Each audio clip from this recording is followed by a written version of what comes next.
Alright, so in this video I'm going to demonstrate how to remove a snare drum head, put on a new one, and get it all tuned up to your liking. So the basic materials you're going to need is, of course, a snare drum. You're going to need a replacement head. I prefer to have some tape. I'll show you why later. You're going to need a basic drum key, a cloth, and it's always good to have a drumstick. We're going to start off with the drum key, and what we're going to do is we're going to choose a starting tension rod. I'm going to go ahead and choose one right in front of me and slightly to the right. That just works for me. And what we're going to do is we're going to loosen it. So I prefer to go one whole rotation. And why that is because once we start loosening all of these, you're going to want to do it gradually. That way one side isn't pulling and hurting the metal, because it's not going to want to bend that way. So remember your starting point, and we're going to go in what's referred to as a star pattern. So we're basically going to go across from there and do the same thing. We're going to loosen it one whole rotation. Then we're going to go over, just one. I'm going to go clockwise, but it doesn't really matter which way you go. And once you've gone over, you're going to go across again. We're going to go over, across, over, and across one more time, since this particular drum has 8 tension rods. So now these have all been loosened the same amount, but it's still not loose enough to come off. So we're gonna want to repeat this until it's loose enough to where we can start hand loosening them.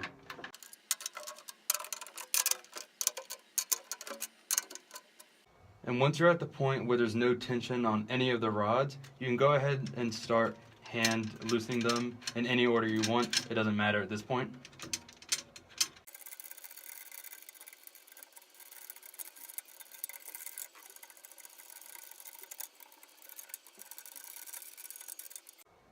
So you're going to want to have hand loosen these until none of them are attached to the drum anymore. They should be completely loose and free hanging. But before we take the entire rim off, go ahead and take a small piece of tape and mark one of the tension rods. Take another small piece and mark the lug that it was connected to.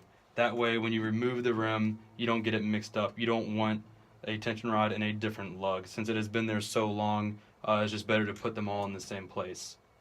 So now we can remove the entire rim along with the head. Go ahead and set it on something so that the tension rods don't fall out. And before we put the new head on, go ahead and use this opportunity to clean out the inside of your drum. There's probably a lot of dust and debris in there, but now that we have it open, we may as well go ahead and take advantage of it.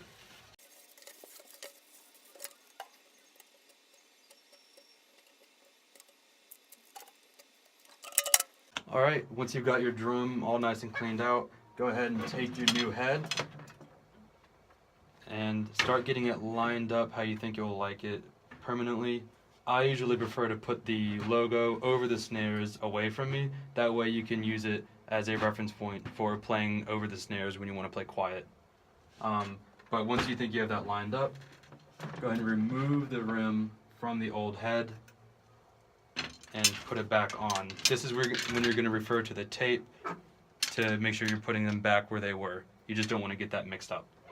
Once you have everything nice and lined up, you can go ahead and remove that tape that you put on there and start hand tightening the tension rods in any way you'd like.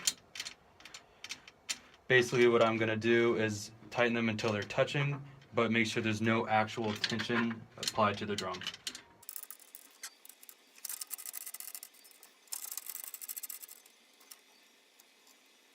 Once you have everything hand tightened to roughly the same point, go ahead and use this as an opportunity to push down on the drum heads and stretch it out a little bit. That way it doesn't tune itself out of wherever you left it. Just because it's a new drum head, it's naturally going to want to stretch out.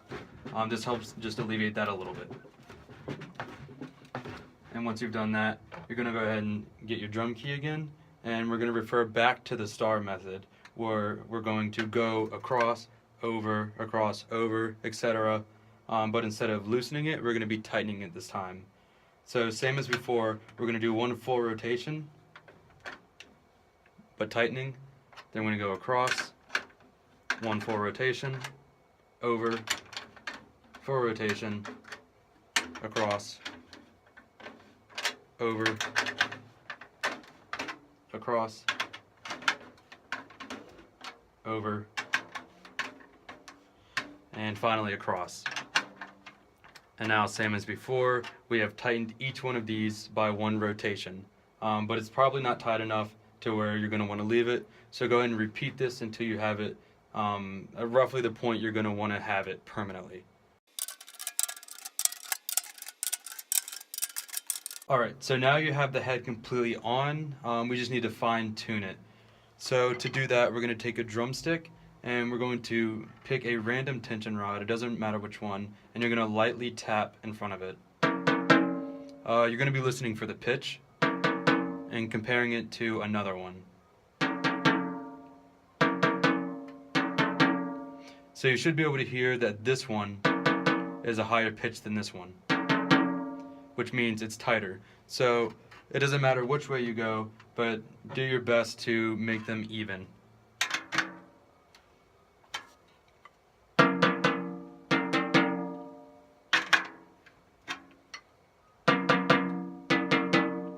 And you're going to want to go around the entire drum and make sure that the spot in front of each tension rod is as close as possible in pitch.